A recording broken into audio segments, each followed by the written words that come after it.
दलित panthers एक सामाजिक संगठन है जो जातिगत भेदभाव का मुकाबला करना चाहता है।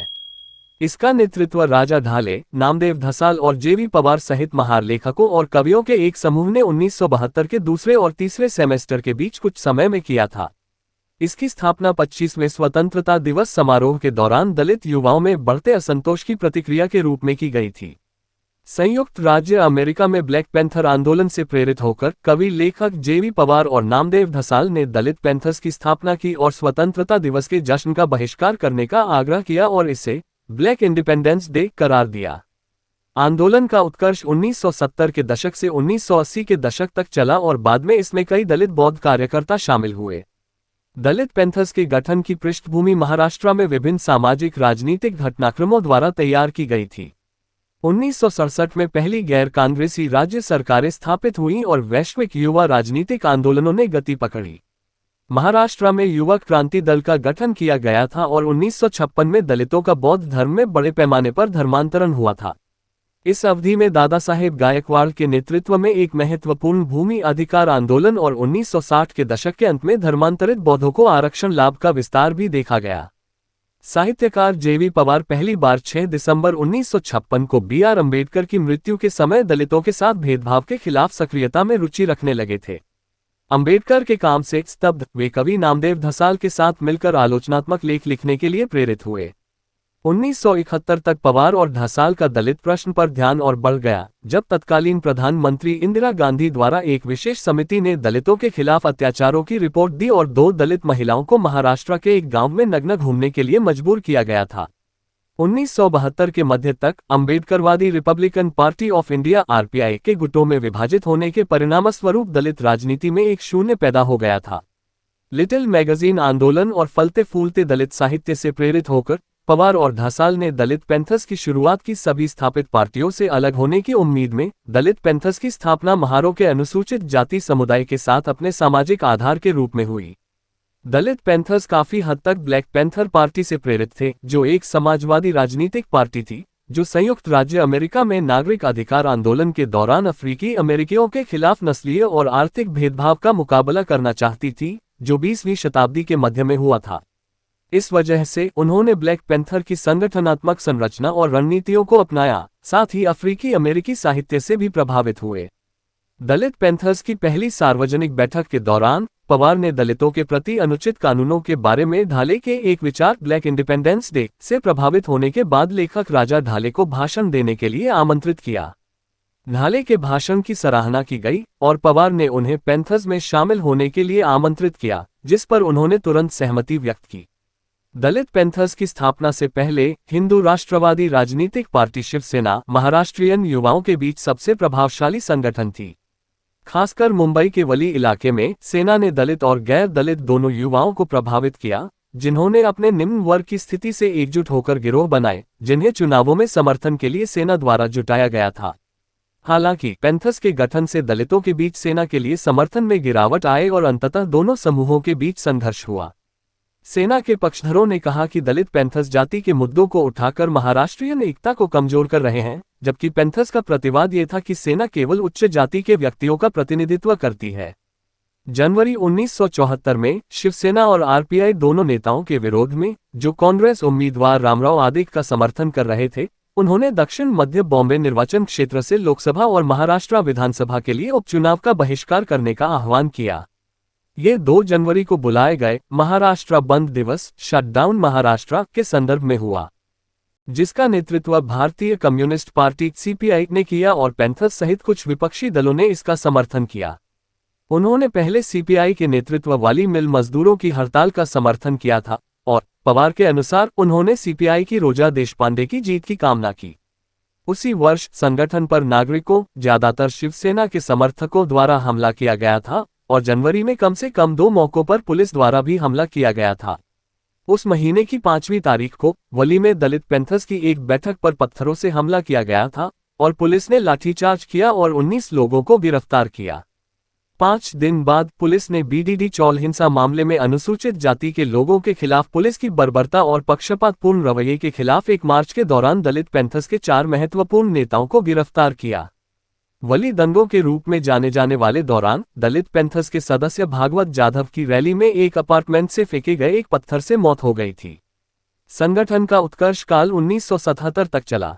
दलित पैंथर्स ने कार्ल मार्क्स की विचारधारा को अंबेडकर और ज्योतिराव फुले जैसे भारतीय लेखकों के साथ मिलाकर कट्टरपंथी राजनीति की वकालत की और उसका अभ्यास किया। बाद के दो ही ऐसे लेखक थे जिनसे वे प्रभावित थे।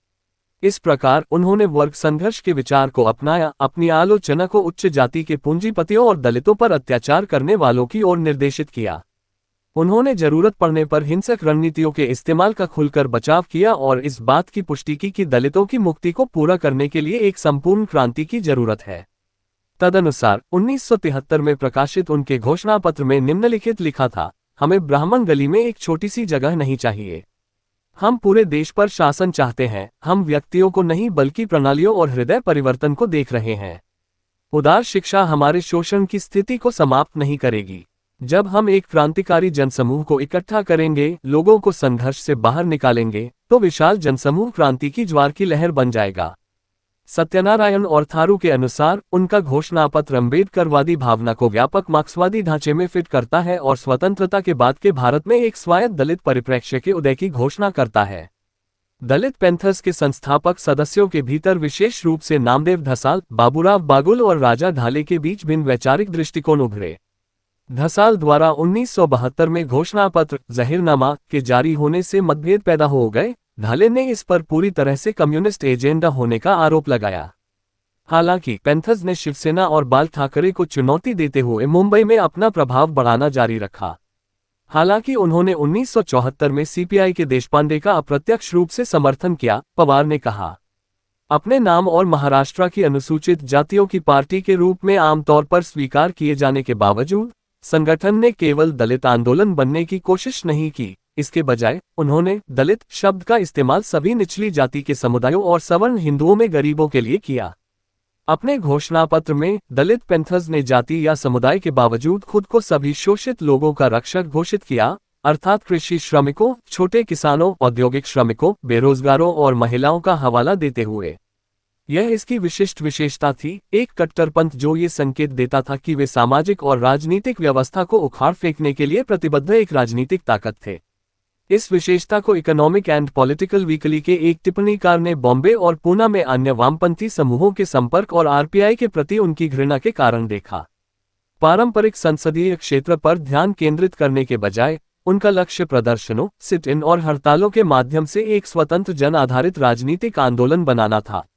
मजदूर वर्ग के व्यक्तियों से मिलकर बने पैंथर्स ने दया पवार के कोंडवाड़ा और जे.वी. पवार के नाकेबंदी जैसे साहित्य के माध्यम से लोकप्रिय अशांति को संबोधित करके समर्थन हासिल किया। 1974 में धसाल और ढाले के वक्ता होने के बाद वली दंगे भड़क उठे। पुलिस दमन और शिवसैनिकों के हमलों के कारण पहले दलित पैंथर शहीद भागवत जाधव और रमेश देवरूखकर की मृत्यु हो गई। आपातकाल के दौरान आंदोलन को आंतरिक चुनौतियों का सामना करना पड़ा जब धसाल ने इंदिरा गांधी के लिए समर्थन व्यक्त किया, जिससे पैंथर्स के भीतर संकट पैदा हो गया। 1976 के नागपुर सम्मेलन के बाद राजा ढाले और जे.वी. पवार ने मास मूवमेंट का गठन किया, जो पैंथर्स के दूसरे चरण का प्रतीक था। 1976 के बाद अरुण कांबले और रामदास अठावले सहित नेताओं की एक नई पीढ़ी ने कार्यभार संभाला और आंदोलन का नाम बदलकर भारतीय दलित पैंथर्स रखा। उन्होंने पैंथर्स के प्रभाव को हर गांव तक फैलाने में महत्वपूर्ण भूमिका निभाई और मराठवाड़ा विश्वविद्यालय का नाम बदलकर अंबेडकर के नाम पर रखने के लिए नामांतर जैसे आंदोलन का समर्थन किया। 1988 में अठावले मंत्री बन गए और पैंथर्स को आधिकारिक तौर पर भंग कर दिया गया। इसके बाद एक संयुक्त रिपब्लिकन पार्टी बनाने के प्रयास अल्पकालिक रहे।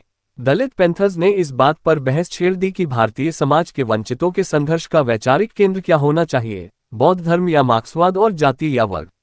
हालांकि उनका राजनीतिक प्रभाव विवाद का स्रोत है, लेकिन साहित्यिक और सांस्कृतिक क्षेत्र में दलित पैंथर्स का प्रभाव अधिक स्पष्ट है। उन्होंने मराठी साहित्य और कला में पुनर्जागरण का नेतृत्व किया और विरोध का एक नया दलित साहित्य बनाया जिसने पारंपरिक मराठी कार्यों की सीमाओं का विस्तार किया। उनके कार्यों ने एक बहुजातीय परिप्रेक्ष्य पेश किया जो भारतीय सर्वहारा के विचार की कल्पना करते हुए सभी भारतीय शोषित वर्गों के डर और उम्मीदों को चित्रित करना चाहता है। जिसे बुर्जुआ साहित्य के रूप में माना जाता था, उसका विरोध करते हुए पैंथर्स ने दलित उपनगरीय लोगों की बोली का इस्तेमाल उन लोगों का प्रतिनिधित्व करने के लिए किया जो यहूदी बस्ती में रहते थे। अंततः साहित्यिक आलोचकों ने अब तक मूक जनता को व्यक्त करने की उनकी अभिनव और स्वतंत्र शैली को मान्यता दी। ब्लैक पैंथर पार्टी ने ब्लैक पैंथर अखबार के माध्यम से दलित पैंथर्स को मान्यता दी और उनका समर्थन किया, जो 1967 से 1980 तक साप्ताहिक आधार पर दुनिया भर में प्रसारित हुआ। पवार ने टिप्पणी की कि किसी भी संगठन ने उनकी विरासत को पूरी तरह से जारी नहीं रखा या दलित पैंथर्स के कट्टरपंथी समूह के रूप में उनकी जगह नहीं ली। उन्होंने कहा, मैं किसी ऐसे व्यक्ति के बारे में नहीं सोच सकता जो हमारी जगह ले सके, क्योंकि राजनीति में सत्ता की तलाश में कई लोग अपने आदर्शवाद से समझौता कर लेते हैं, लेकिन एक नए कट्टरपंथ के लिए आंदोलन जन्म लेने का इंतजार कर रहा है। दोस्तों, वीडियो पसंद आया हो तो वीडियो को लाइक करें और चैनल को सब्सक्राइब कीजिए।